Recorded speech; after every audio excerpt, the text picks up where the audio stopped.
અમદાવાદને તંત્રની પોલ ખોલી છે। જજીસ બંગલો રોડ પર ગોયલ પ્લાઝા સામે ભીમકાય ભૂવો પડ્યો અને તેના દ્રશ્યો જોવા મળ્યા। દુકાન આગળ જ વિશાળ ભૂવો પડતા દુકાનદારોને હાલાકી ભોગવવાનો વારો આવ્યો છે। સીડીઓના ભાગે જ મોટા નુકસાનથી ઉપરની દુકાનમાં જવું હવે લોકો માટે મુશ્કેલ બન્યું છે। અગાઉ કોર્પોરેશનની ટીમ દ્વારા મુલાકાત છતાં કામગીરી નથી કરવામાં આવી। કોર્પોરેશન સત્વરે કામગીરી હાથ ધરી પુરાણ કરે તેવી માંગ પણ કરવામાં આવી છે। આ દ્રશ્યો જજીસ બંગલો રોડ જે અમદાવાદનો એક પોશ વિસ્તાર માનવામાં આવે છે તે વિસ્તારમાં મહાકાય ભૂવો પડ્યો છે અને આ ભૂવાના કારણે જે જગ્યા પર ભૂવો પડ્યો છે તેના કારણે ઉપરની દુકાન જવા માટેની જે સીડી છે તે ત્યાં પર ઉપર જવા માટે લોકોને તકલીફ પડે તેવા પ્રકારનો ભૂવો છે, એટલે કે પુરાણ કરવાની પણ માંગ કરવામાં આવી છે। બેમોસમ વરસાદ અને બેમોસમ વરસાદનું આ પરિણામ તમે જોઈ રહ્યા છો અને પ્રી મોન્સૂન પ્લાનિંગની વાત તો દૂર રહી, પરંતુ જે પ્લાનિંગ કોર્પોરેશન કરે છે એની કેવી રીતે પરિસ્થિતિ સામે આવે છે અને સ્થિતિ સામે આવે છે એ જુઓ તમે। વહેલી સવારે લગભગ આ ભૂવો પડ્યો હોવાનું સામે આવી રહ્યું છે અને જે ઉપર જવાનો રસ્તો છે, આ જે અપાર્ટમેન્ટ છે, અપાર્ટમેન્ટની અંદર જવાનો રસ્તો છે એ પણ હવે બંધ છે અને ખૂબ જોખમી કહી શકાય આ જે સ્ટ્રક્ચર છે હવે। અને અહીંયા તમે જોશો પણ તો કેટલો મોટો ભૂવો અહીંયા પડ્યો છે અને સ્થિતિ એવી છે કે સદનસીબે આ ઘટનામાં કોઈ જાનહાનિ કે કોઈ પ્રકારની ઈજા કોઈને થઈ નથી। હવે આ જે વિષય છે એ વિષયને લઈને અહીંયા બેરિકેડિંગ જરૂર કરવામાં આવી રહ્યું છે। સ્થાનિક જે दुकानदारों છે એમની સાથે વાત કરવાનો પ્રયાસ કરીશું। क्या देखा आपने जब सुबह यहाँ पर आए? सुबह में आया तभी ये पूरा खड्डा ऐसा देखा। रात को कोई बारिश की वजह से हो गया। रात को लमसम 1-2 बजे बारिश आई, उसके बाद में हुआ है। सुबह में दुकान आया तभी ऐसा ही खड्डा ही था। आपकी दुकान तो यही है सामने? हाँ, ये सामुंडा किराना स्टोर। तो डर नहीं लग रहा होगा आपको कि ये गिर? डर तो लग रही है। अभी सेठ इधर सेठ गाँव में है और आने जाने की परेशानी है और गिरने की संभावना है। दुकान भी अच्छा, તમે જે છે એ આ આખું સ્ટ્રક્ચર તમારી પણ દુકાન અહીંયા છે, ઉપર જવાનો તો રસ્તો જ બંધ થઈ ગયો આખો। આ કેટલું વહેલી તકે થાય તો આનું જે છે તમારું પણ રિસ્ક? કામગીરી ચાલુ થઈ ગઈ છે, બેરિકેડિંગ કર્યું, હવે વહેલી તકે કામ ચાલુ કરે થોડી અમને રાહત મળે એવું અમે ઈચ્છીએ છીએ કે ફટાફટ કામ થાય અને રાબેતા મુજબ મેઇન રોડનું છે, ટ્રાફિકનો ઇસ્યુ રહેવાનો છે, પાર્કિંગનો ઇસ્યુ છે, એટલે જેમ બને એમ કોર્પોરેશન જલ્દી કરે એટલું વધારે સારું છે।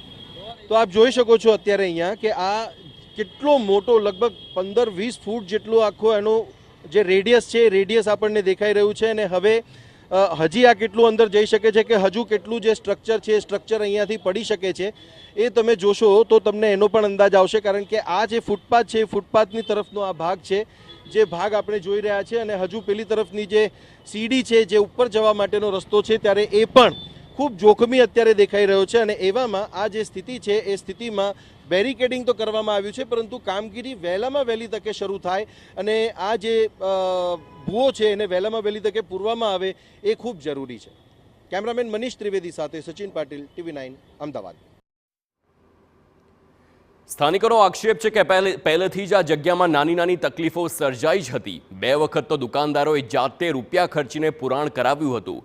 ફરિયાદ બાદ કોર્પોરેશનની ટીમ અગાઉ મુલાકાત લેવા જરૂર આવી હતી, પરંતુ તેણે કોઈ જ કામગીરી ન કર્યાનો આક્ષેપ પણ સ્થાનિકોએ કર્યો છે।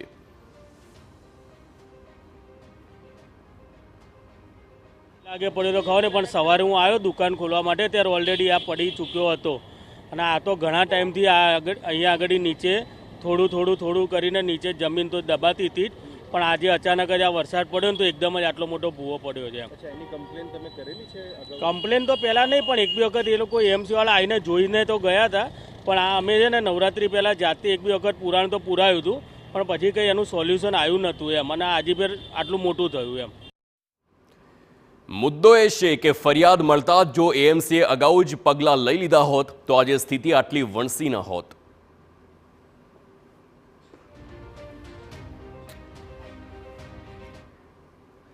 અમદાવાદમાં ચોમાસા પહેલા જ ઉનાળામાં શહેરમાં ભૂવા રાત જોવા મળ્યો છે। હવે મકરબા વિસ્તારની વાત કરીએ। પાવર હાઉસ રોડ પર બીજો ભૂવો પડ્યો છે। ગઈકાલે પડેલા ભૂવાથી 100 મીટરના અંતરે જ હવે બીજો ભૂવો પડ્યો છે। રોડ પર બ્રિજની કામગીરીને લઈ સ્થાનિકો પહેલેથી જ પરેશાન છે અને હવે 2 દિવસમાં સતત 2 ભૂવા પડતા વાહન ચાલકોને હાલાકી પડે છે। તંત્રની ઠંડી કામગીરી સામે સ્થાનિકોમાં આક્રોશ જોવા મળી રહ્યો છે।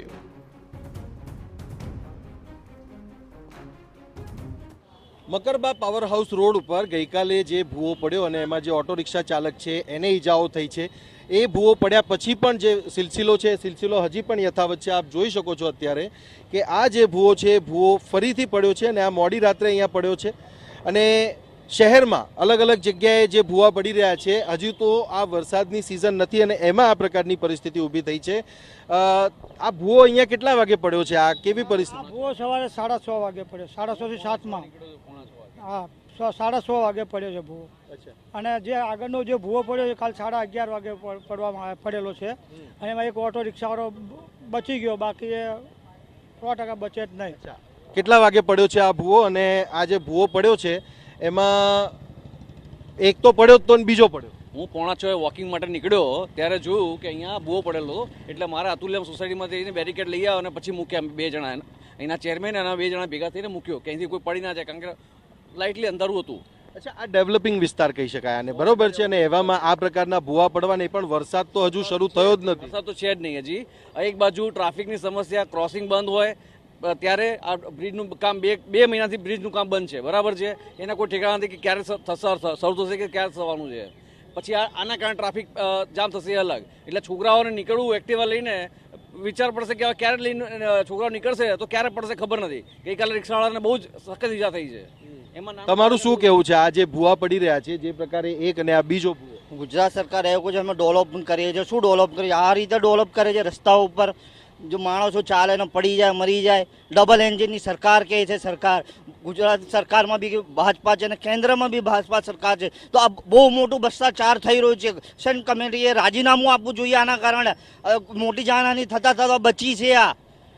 આની પાછળ રોડોમાં જે બધામાં ભ્રષ્ટાચાર થયેલો છે એની સખત જાણ કરવી જોઈએ. તમારું શું કહેવું છે આ સમગ્ર મામલે? આમાં તો સૌથી પહેલાં હું એ જ કહેવા માગું છું કે આ રોડ જે છે અત્યારે બહુ ડેવલપ રોડ થઈ ગયો છે. અહીંયા જે મોસ્ટ ઓફલી એસજી હાઈવેથી શોર્ટકટ છે, જે અંબા ટાવર અલબ્રુજ થઈને અહીંયાથી લોકો પસાર થાય છે સીધા એસજી હાઈવે ઉપર. આ ઘણું શોર્ટકટ છે અને અત્યારે લોકો આ જ રોડને વધારે યુઝ કરવા માંગે છે. અને અહીંયા વારંવાર આ ટ્રાફિક ફાટકના લીધે વધુ થાય છે. અને આ બ્રિજનું કામ તમે જોઈ શકો છો. આ બ્રિજ ઘણા સમયથી બની ગયું છે. વચ્ચેનું ખાલી 200 મીટરનું પટ્ટો બાકી છે, એમાં બી તંત્રએ હાથ રોકેલું છે. આ બ્રિજ ચાલુ થઈ જાય એટલે લોકોને ઇઝી થાય. અને આ છે આ કોર્પોરેશનની લાપરવાહી છે. કોર્પોરેશન તો મોન્સૂન શરૂ નથી થયું એના પહેલાં એ લોકોનું મોન્સૂન પ્લાન ધોવાઈ ગયું છે. તમે જોઈ શકો છો વરસાદની પહેલાં ભૂવો પડી ગયું છે. વરસાદ પડશે ત્યારે કેટલા ભૂવો અમદાવાદમાં પડશે એ જોવાની એક વાત છે. અહીંયા તમે જુઓ કે આ જે રોડ છે એ રોડ ઉપર એક તો બ્રિજ ન કામ જે છે એનું અટકી જવાને કારણે લોકો એમાંય ટ્રાફિકથી પરેશાન છે ને એમાંય આ ભૂવા પડે તો આ એક મોટું જીવનું જોખમ છે. સદનસીબે આખી ઘટનામાં જે રિક્ષા ચાલક છે એને ઈજા થઈ છે, પરંતુ જાનહાનિના કોઈ સમાચાર નથી. અને એવામાં ભૂવા પડવાનો સિલસિલો જે છે એ યથાવત છે, એ પણ વગર મોન્સૂન સિઝને. કેમેરામેન મનીષ ત્રિવેદી સાથે Sachin Patil, TV9 Ahmedabad. Makarba power house road પર 2 દિવસમાં 2 ભૂવા પડવાની ઘટના બની. ગઈકાલે આતુલ્યમ એપાર્ટમેન્ટ નજીક એક નાનકડા ખાડા પરથી રિક્ષા ચાલક પસાર થયો અને રસ્તો ધડાકા સાથે બેસી ગયો અને રિક્ષાનો આગળનો ભાગ ભૂવામાં ગરકાવ થઈ ગયો. જોકે સદનસીબે આ દુર્ઘટનામાં જાનહાનિ ટળી હતી, પરંતુ રિક્ષા ચાલકને ગંભીર ઈજા પહોંચી હતી. હજુ તો આ ઘટનાની કળ વળી નથી, તેમાં ભૂવાનું સમારકામ પણ પૂરું હાથ ધરાયું નથી. ત્યાં જ આ ભૂવાથી 100 મીટરના અંતરે બીજો ભૂવો પડ્યો અને લોકોમાં આક્રોશ છે. અને સવાલ એક જ છે, ઉનાળામાં આ સ્થિતિ છે તો ચોમાસામાં શું થશે?